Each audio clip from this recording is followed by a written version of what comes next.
Culture 21 Action, c'est un événement important par rapport à l'agenda 21 Culture et par rapport à l'action qu'on mène au niveau des collectivités locales, qu'il s'agisse des gouvernements locaux, des villes, et des régions, des provinces, et sans oublier aussi la valorisation des campagnes. C'est véritablement, comme il est écrit dans le texte, une nouvelle conception de ce qui fait le public. Et ça a l'air de rien de dire ça, mais c'est extrêmement important et au moins à 3 niveaux. Le premier, c'est que c'est fondé sur les droits de l'homme, les droits culturels au sein des droits de l'homme. Ce qui signifie que, pas simplement l'homme est au centre, comme on le dit, ça c'est gentil, mais ça veut dire que ce n'est pas la culture qui est sujet, c'est chaque homme et chaque femme. La culture, ce n'est pas quelque chose d'abstrait comme ça. On ne peut pas dire la culture ceci, la culture cela. Ce sont les hommes et les femmes qui, dans leurs droits, leur liberté et leurs responsabilités, sont porteuses de la diversité culturelle. La diversité culturelle, c'est d'abord celle des personnes. Donc le premier point, c'est que le sujet est bien placé. Les droits de l'homme, c'est la grammaire de la démocratie. Les droits culturels, c'est la grammaire de tout ce qui est dimension culturelle du développement. Pas seulement un quatrième pilier, mais la dimension de liberté du développement, de liberté de choix. Le deuxième point, et ça on l'oublie constamment chez nous, c'est l'objet du droit. On parle toujours du sujet, mais on ne peut pas être simplement individualiste. L'objet du droit, il est toujours collectif, il est social. Et donc qu'est-ce que c'est que l'objet? Ce sont des ressources culturelles. Là encore, ce n'est pas la culture, ce n'est pas du droit à la culture, parce que ce serait quelle culture? Culture dominante? Culture des artistes? Culture des élites? Non, c'est toutes les ressources culturelles de la vie quotidienne, des plus humbles aux plus sophistiquées, des plus techniques aux plus artisanales. Et donc ce sont les ressources culturelles qui ont une noblesse. Pourquoi? Parce que c'est dans les ressources culturelles que la dignité de chacun va trouver sa force. Donc ce n'est pas la culture là encore. Ce sont les ressources culturelles, mais pas simplement telle œuvre, tel musée, tel film, telle pratique culinaire ou d'habitation, telle science ou pratique technologique. On va remplacer le dualisme individu-collectivité, individu-culture par le sujet, ses objets. Ces objets, c'est les ressources culturelles, mais c'est aussi les écosystèmes culturels ou, si on veut, les milieux culturels. Là encore, ce n'est pas la culture, ce sont des bouillons de culture, ce sont des diversités culturelles.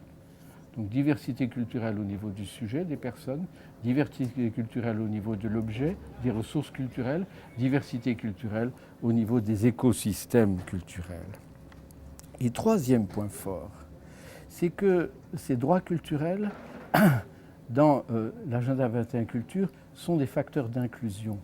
Alors quand on dit inclusion, le mot est un petit peu aujourd'hui de nouveau tarte à la crème, comme tous les mots, mais il est très fort, parce que c'est le contraire de l'inclusion, et c'est donc d'abord l'inclusion des personnes. Si on veut inclure les femmes, si on veut inclure les handicapés, si on veut inclure les enfants, sans leur demander véritablement ce qu'ils sont et que finalement on les exclut des décisions, c'est une très mauvaise inclusion. C'est une massification, comme on a dans notre culture dominante aujourd'hui, qui est quand même une culture d'individualisme de masse. Et la violence actuelle nous interroge sur ce fond de mauvaise culture que nous avons d'individualisme de masse. Et donc il s'agit de retrouver une inclusion des personnes, mais en même temps une inclusion des domaines. Inclusion des personnes pour que c'est véritablement la meilleure force contre la pauvreté, c'est-à-dire pour la richesse, c'est la meilleure force contre la violence, c'est-à-dire pour la paix.